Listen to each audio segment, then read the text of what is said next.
పూరా local. Welcome to పూరా local. ప్రస్తుతం మనం బీజేపీ రాష్ట్ర ప్రధాన కార్యాలయంలో తెలంగాణ రాష్ట్ర అధ్యక్షులు ఎన్ రామచంద్రరావు గారితో ఉన్నాము. ఆర్ఎస్ఎస్ 100 సంవత్సరాలు పూర్తి చేసుకుంది, ఎలా అనిపిస్తుంది?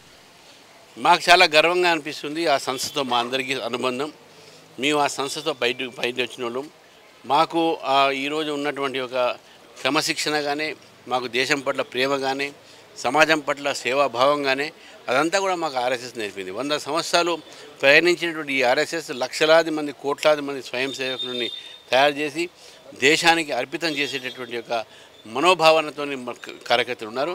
మేము చైనా వార్లో ఆర్ఎస్ఎస్ ముందున్నది, నష్టాల్లో కష్టాల్లో ఆర్ఎస్ఎస్ ముందుంది.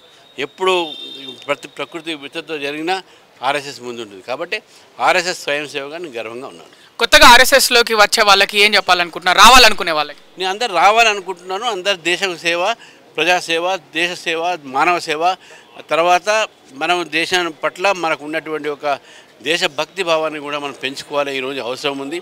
ఎందుకంటే దేశంలో మనం చూస్తూ ఉన్నాం ఈ మధ్యకాలంలో ఇతర దేశాలకు సంబంధించినటువంటి వ్యక్తులు ఇక్కడ మన దేశంలో కొంతమందిని ఒక ఈ దేశద్రోహులుగా తయారు చేసే ప్రయత్నం చేస్తున్నారు.